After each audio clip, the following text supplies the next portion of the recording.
and things like that. Now let's look at some of the basics of a convolutional layer.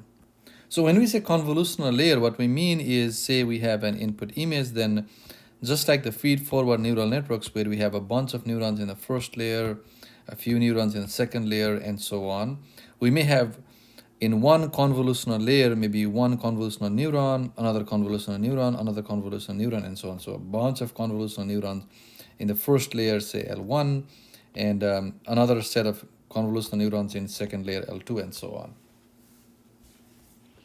Convolutions operate over 3D tensors called feature maps. So convolutions require 3D inputs. I mean, there are 1D convolutions as well, but when we are talking about images, we're usually talking about 2D convolutions, and so they require 3D tensors as input. These are known as feature maps. A feature map is a 3D tensor with two spatial axes, height and width, and a depth axis, also known as the channels axis.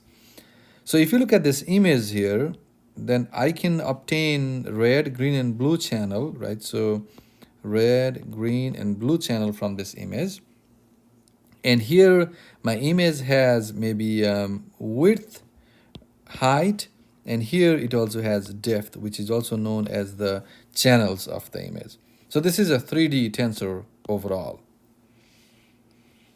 In case of an RGB image, the number of channels equals 3. But in case of a black and white picture, which is a grayscale picture, the depth channels is equals to 1. That is, the depth or number of channels we have is only equals to 1.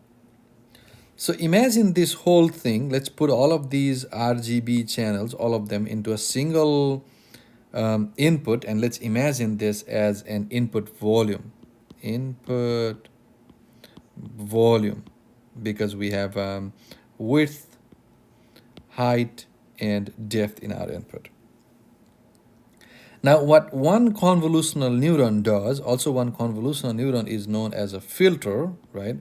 What this filter does is it takes portions of the data, it actually looks at the entire data and responses, or produces feature map. So from the input feature map, it produces output feature map such that the entire data set goes through this filter piece by piece and comes out with an output feature map.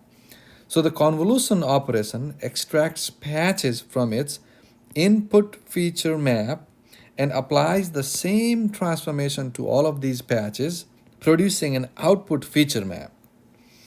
So it's more like, imagine this to be a paintbrush that goes from one corner, starts painting all the way to the end, and then comes back and keeps painting and finishes painting the entire input feature map and produces output feature map. Now the depth of a feature map can be arbitrary. So if I have only one filter that's doing the painting, I only get one channel as my output. The depth only becomes 1.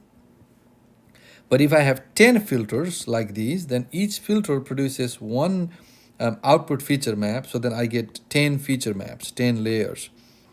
So if I only have one filter, then even though I have a 3D input, I will only get a 2D output. But if I have more than one filter, then I also get a 3D output, because the last dimension depth is decided by the number of filters I have. So the channels in the depth axis in your output feature map represents the number of filters that you have, that you applied to obtain the output feature map.